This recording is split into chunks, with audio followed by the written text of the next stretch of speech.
Era octubre de 1994 cuando sucedió el hecho de la violación. Era un día, el amanecer de un día domingo, cuando ella nos dio una llamada en un estado terriblemente de crisis, un shock, explicando que había entrado el dueño de casa en su casa, forzando la ventana, y la había violado.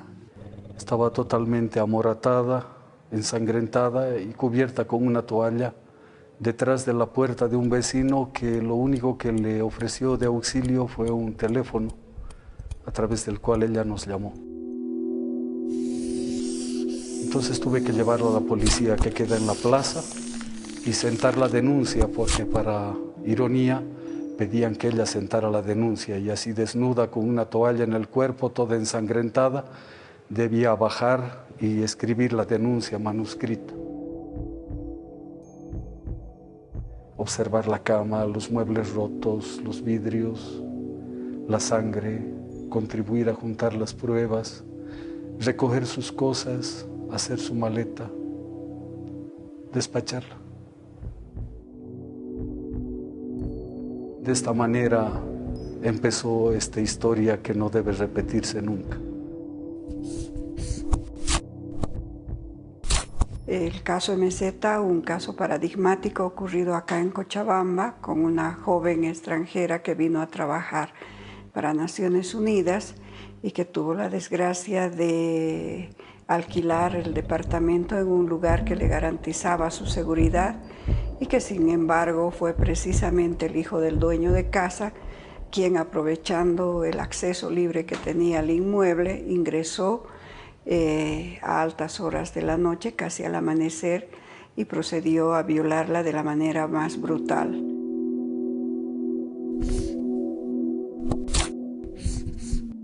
Los momentos de las denuncias, las declaraciones fueron muy duros en una sociedad tan pequeña donde el agresor y la familia del agresor se hacía presente.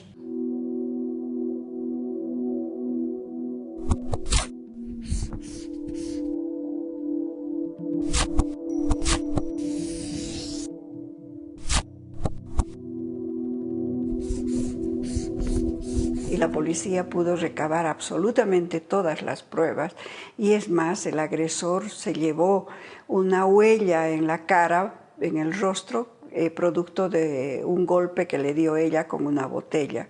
Sin embargo, todas esas pruebas no sirvieron para el sistema de justicia boliviano. Una sentencia realmente más simbólica que real. Y, sin embargo, tanto para la Corte Superior como para la Corte Suprema de Justicia, estos elementos de prueba que se acumularon no fueron suficientes.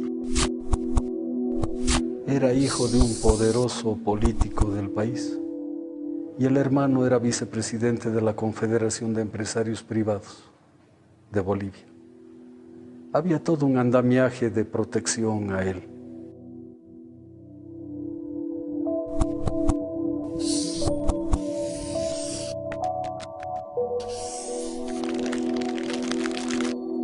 Acá fue absolutamente claro que tuvo muchísima influencia el hecho de que el sujeto sea un individuo de mucho poder económico, mucho capital social, porque era hijo de una familia conocida, hermano de un empresario, dirigente de la Federación de Empresarios de Bolivia. Entonces, obviamente, eso influyó para que la justicia boliviana no tenga ningún temor de ser inclusive denunciada ante tribunales internacionales como lo hicimos. El caso de Meseta, la forma como había sido procesado a nivel interno, era probablemente una de las pruebas más contundentes que alguna vez había estado en manos, por lo menos de Segil, respecto del patrón discriminatorio de respuesta del Estado, de un Estado, en este caso a través de la actuación de su Poder Judicial. No estaba respondiendo como debía frente a las denuncias de violencia sexual por parte de las mujeres. Y por eso esos casos quedaban en la impunidad. Que en Bolivia el patrón, como muchos otros países del continente, el patrón de violencia de género es muy alto, entonces resta mucho por ser hecho, y estos eventos, estas situaciones como las que se han planteado con el caso de Meseta, abren posibilidades bien importantes para revisar y disparar nuevas políticas públicas y nuevas acciones estatales tendiente a hacer lo que el Estado está obligado a hacer, que es el cumplimiento pleno de los derechos protegidos en los tratados internacionales. El caso llega a la instancia de admisibilidad y con posterioridad a esa instancia la Comisión Interamericana consulta a las partes sobre su voluntad de iniciar un proceso de negociación y efectivamente se llega a ese acuerdo que se firma en el año 2008 y esa es la situación actual. Todavía estamos trabajando en el cumplimiento del informe. El informe este acuerdo de solución amistosa no se cumplió todavía totalmente.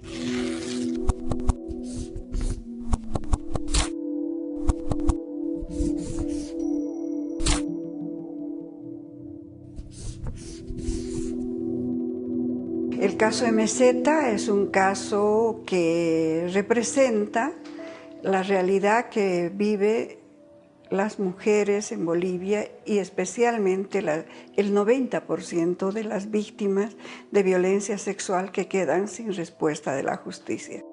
Lo primero que debemos hacer es procurar restablecer la verdad, porque sobre la verdad podremos construir justicia. Después del caso de Meseta, el Estado boliviano reconoció que efectivamente el órgano judicial había fallado. Hay que hacerlo presente para que no le pase a ninguna otra joven que sufra una violencia sexual que lo calle. Es un problema que afecta a las víctimas, pero también afecta a las familias, también afecta a la sociedad. Un caso para las miles de Marías que nunca harían un juicio.